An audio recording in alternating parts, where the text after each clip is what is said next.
Inilabas ng Converge ang nakikita sa ngayon ay activated na si Justin Baltasar sa kanilang koponan.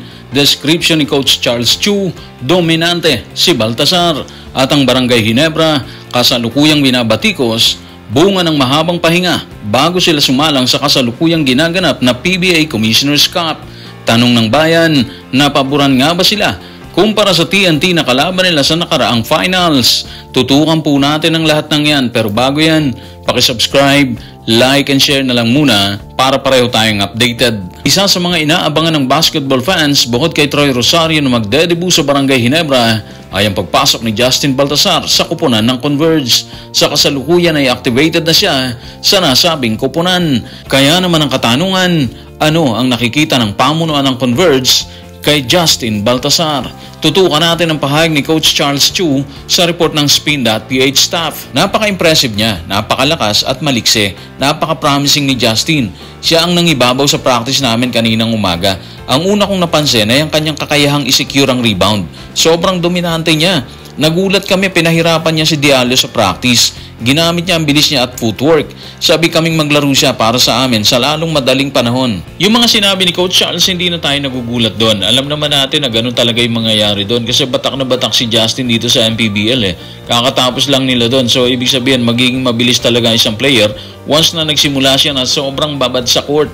Yung naging instinct niya sa Pampanga dito sa MPBL, nagsilbing training niya na rin yun eh. Kaya ang swerte ng Converge sa kanya, hindi na sila mahirapang i-practice si Balti. Siyempre pa-practice pa rin naman nila yan. Ang sinasabi lang natin siguro is kondisyon na kondisyon yung katawan ng pagpasok ni Justin dito sa Converge. Alam nyo, inaala talaga natin, isa yung Converge sa mga magiging bigatin ngayong 49th season sa pagpasok ni Balti.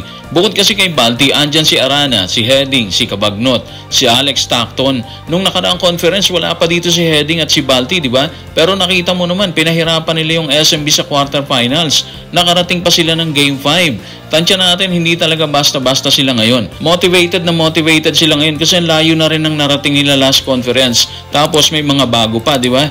Kulang na lang siguro sa kanila yung chemistry. For sure, wala pa sila dyan. Pero kalaunan, makukuha din nila yan. At once na makuha nila yan, nag-gel na sila bilang isang team, palagay natin maraming mahihirapan talaga sa kanila. Problema, base sa inilabas na pahayag ni Coach Charles Chu, hindi pa ata pwedeng ipasok sa laban ng Converge sa Huwebes. Iniisip kasi nila yung pagod ni Balti.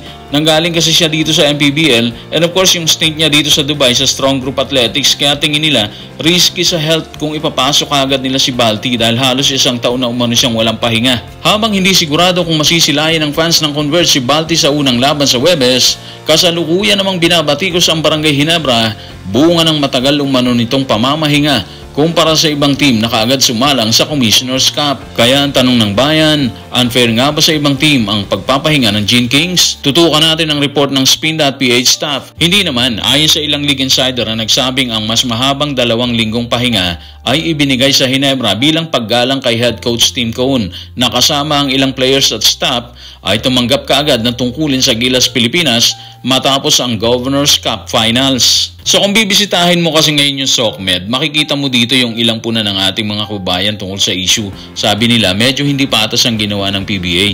Binigyan umano nila ng pahinga ang Ginebra kumpara sa TNT na naging kalaban ng grupo ni Coach Tim dito sa finals sa nakarang conference. Kung tutuusin, pagod din umano yung TNT dahil nakarating sila sa Game 6. Pero yun na nga yung paliwanag dun eh. Paggalang lang yung kay Coach Tim Cone dahil tumanggap agad ng tungkulin or sumalang kaagad ang Gilas kung saan siya yung head coach sa 2 malalaking laban. Hindi lang si CTC ang involved doon. Andun din ang ilang Ginebra players kaya siguro ganun talaga yung nangyari. Parang kailangan talaga bigyan sila ng pahinga kasi hindi biro yung ginawa ng Gilas sa nakaraang second window ng qualifiers. Valid naman yung reason. Para sa akin, walang masamang tinapay doon. Ang laki ng ginawa ng Gilas eh. So, deserve nila yung break. Sa kasamang palad, yung ibang players ng Gilas, nagsimula na silang maglaro katulad ni Junmar. Kasi nga, hindi naman involved yung head coach nila sa Gilas. Unlike si Coach Tim Cone, siya yung head coach.